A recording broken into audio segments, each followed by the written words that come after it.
AP రాజధాని అమరావతిపై CM Chandrababu శ్వేతపత్రాన్ని విడుదల చేశారు. గత 5 ఏళ్లుగా అమరావతి జరిగిన నష్టాన్ని చూపించారు. ప్రస్తుతం అమరావతి ఎలాంటి పరిస్థితిలో ఉందో వివరించారు. మళ్లీ అమరావతిని రాజధాని చేస్తామని అనుకోలేదన్నారు. తమ కష్టాన్ని నాశనం చేశారన్న బాబు ఇది జాతికి జరిగిన ద్రోహంగా అభివర్ణించారు. ఈ సందర్భంగా ఆయన కొంత భావోద్వేగానికి గురయ్యారు. అమరావతిలోని సచివాలయంలో ఏపీ సీఎం చంద్రబాబు నాయుడు శ్వేతపత్రాన్ని రిలీజ్ చేశారు. ఈ సందర్భంగా ఆయన మాట్లాడారు. గత ప్రభుత్వం అమరావతిని పట్టించుకోలేదని, ఫలితంగా ఎంతో నష్టం జరిగిందని చంద్రబాబు వివరించారు.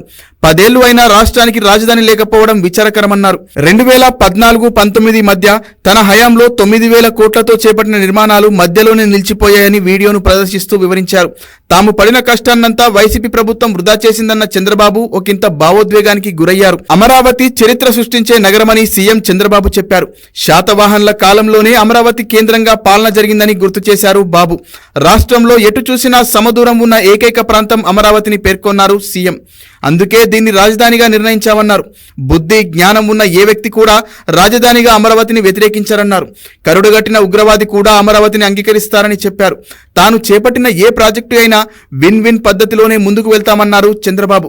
ప్రాజెక్టు నిర్మాణానికి భూములు ఇచ్చిన వారు కూడా సంతోషంగా ఉండాలన్నదే తమ ఉద్దేశమని చెప్పారు. అమరావతిలోనూ అదే విధంగా ల్యాండ్ పూలింగ్ నిర్వహించామని, ప్రపంచంలోనే అతిపెద్ద ల్యాండ్ పూలింగ్ అమరావతిదే అన్నారు. వరల్డ్ బ్యాంక్ దీనిని ఓ కేస్ స్టడీగా చూపిందని గుర్తు చేశారు. ఉద్యోగ ఉపాధి అవకాశాల కోసం తాను అమరావతిని నిర్మించాలని చూస్తే జగన్ విధ్వంసం సృష్టించారని చంద్రబాబు విమర్శించారు.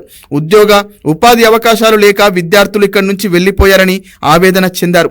జగన్ ప్రభుత్వం చేసిన అరాచక పాలన పనుల కారణంగా వరల్డ్ క్లాస్ క్యాపిటల్ గా మారాల్సిన అమరావతి ఇప్పుడు దెబ్బతిందన్నారు. ఇటీవల స్వర్గస్థులైన రామోజీరావు కూడా ఎంతో రీసెర్చ్ చేసి తనకు అమరావతి పేరును సూచించారని చంద్రబాబు గుర్తు చేశారు.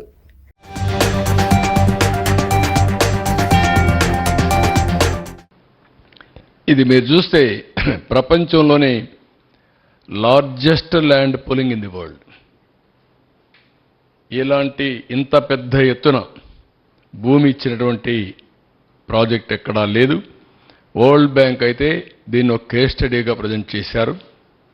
34,415 సెంట్లు, 29,966 మంది ఫార్మర్లు వాలంటరీగా స్వచ్ఛందంగా ముందుకొచ్చి ఒక్క లిటిగేషన్ లేకుండా హ్యాండ్ ఓవర్ చేశారు.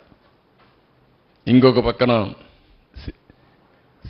సిఆర్డిఏ ఒక బైండింగ్ అగ్రిమెంట్. ల్యాండ్ అనే సెంటిమెంట్, మేము ఈ ల్యాండ్ మీకు ఇస్తున్నాం, మీరు ఇంటర్న్ మాకేమి ఇస్తారు. ఇద్దరూ కలిసి ఒక అవగాహనకు వచ్చి తర్వాత దానికి సిఆర్డీలో పాస్ చేశాం, క్యాబినెట్లో పాస్ చేశాం, వీళ్ళకి మళ్ళా అథారిటీ ఇచ్చాం, మీరు అగ్రిమెంట్ చేసుకోమని అవన్నీ చేశారు. ఆ బైండింగ్ అగ్రిమెంట్ చేసుకొని ముందుకు పోయారు.